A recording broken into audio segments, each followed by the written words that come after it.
இறை இயேசுவில் எனதருமை சகோதர சகோதரிகளே, இந்த 11வது அதிகாரமானது மிக தெளிவான ஒரு விவரத்தை நமக்கு எடுத்து வைக்கிறது. மனித குலமானது எதை எதை சாப்பிடணும், எதை சாப்பிடக்கூடாது, முக்கியமாக எந்த விலங்குகள், அசை போடும் குழம்புள்ள விலங்குகள், அதுல எதெல்லாம் நீங்க சாப்பிடணும், எதெல்லாம் சாப்பிடக்கூடாது, சாப்பிடக்கூடாத நீங்க சாப்பிட்டீங்கன்னா உங்களுக்கு தீட்டு.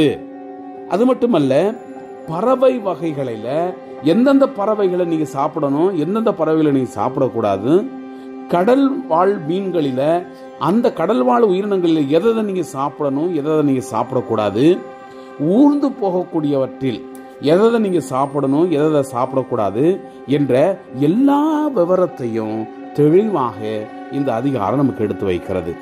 நாமளே யோசித்து பார்த்தால் ஆச்சரியமாக இருக்கிறது.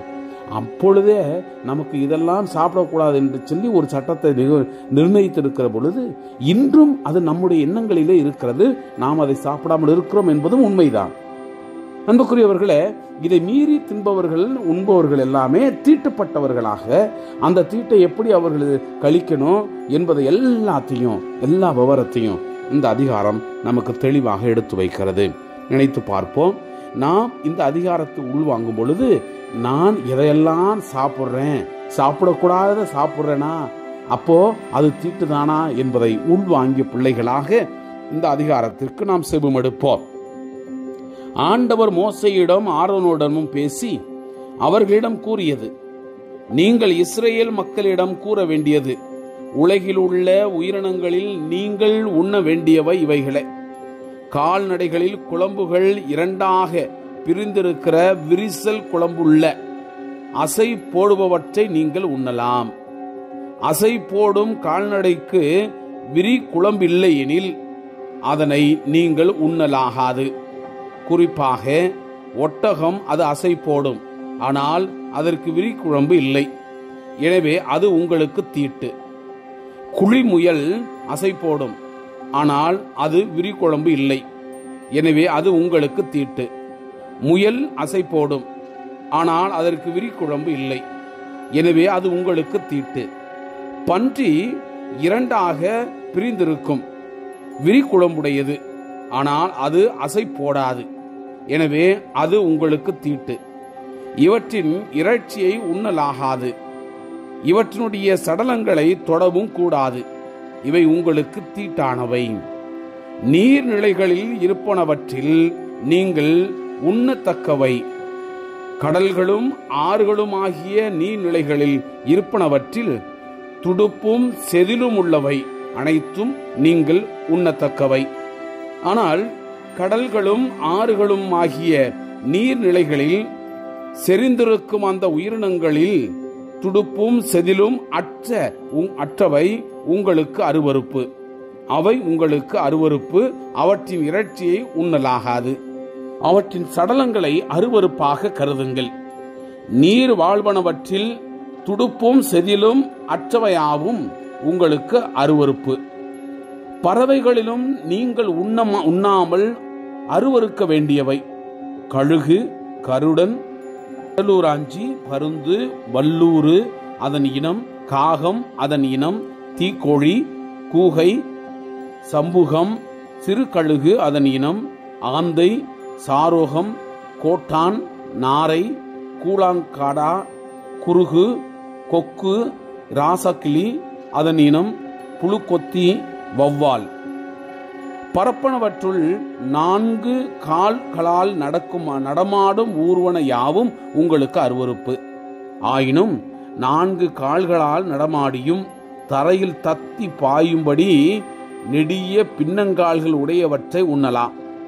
நீங்கள் உண்ணக்கூடியவை தத்துக்கிளி அதன் இனம், வெட்டுக்கிளி அதன் இனம், மொட்டை வெட்டுக்கிளி அதன் இனம், சுவர்கோழி அதன் இனம். பரப்பனவற்றுள் 4 கால்களால் நடமாடும் மற்ற யாவும் உங்களுக்கு அருவருப்பு, அவை உங்களுக்கு தீட்டு. அவற்றினுடைய சடலத்தை தொடுவோர் மாலை வரை தீட்டடைவர்.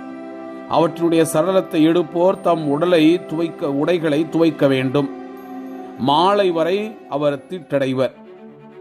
இரண்டாய் பிரிந்து குழம்புகள் இல்லாமலும் அசை போடாமலும் இருக்க அனைத்து உயிரினங்களை தொடுகிற எல்லாரும் தீட்டடைவர். 4 கால் உயிர்களில் உள்ளங்கால் ஊன்றி நடக்கும் அனைத்தும் உங்களுக்கு தீட்டு. அவற்றின் சடலத்தை தொடுகிறவர் மாலை வரை தீட்டடைவர். அவற்றின் சடலத்தை எடுப்போர் தம் உடைகளை துவைக்க வேண்டும். மாலை வரை அவர் தீட்டடைவர். அவர் உங்களுக்கு தீட்டு. நிலத்தில் செறிந்திருக்கும் அந்த ஊர்வனவற்றில் உங்களுக்கு தீட்டானவை எலி, சுண்டலி, ஆமையினம், உடும்பு, அழுங்கு, ஓணான், பல்லி, பச்சோந்தி ஊர்வனவற்றில் இவை உங்களுக்கு தீட்டு. அவற்றுள் செத்ததை தொடுகிறவர் மாலை வரை தீட்டடைவர். அவற்றுள் செத்ததேனும் எதன் மேலாவது விழுந்தால் அது தீட்டுப்படும்.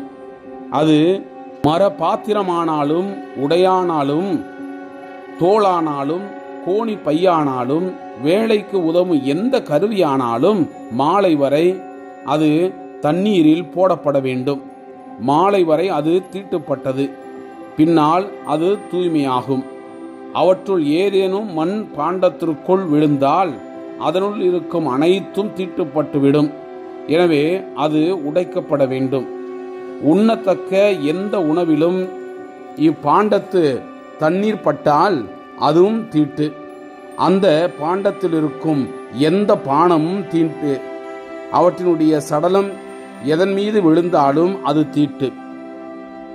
அடுப்போ சமையல் பாண்டமோ எனில் அவை உடைக்கப்பட வேண்டும். அவை உங்களுக்கு தீட்டு, ஏனெனில் அவை தீட்டுப்பட்டிருக்கும். நீரூற்றும் மிகுந்த அந்த நீருள்ள கிணறும் எனில் அவை தூய்மையாயிருக்கும்.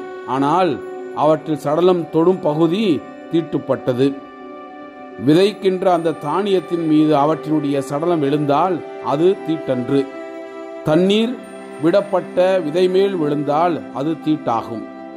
உங்கள் உணவுப் பொருளான கால்நடை ஒன்று சாக அதன் சடலத்தை தொடுகிறவர் மாலை வரை தீட்டடைவர்.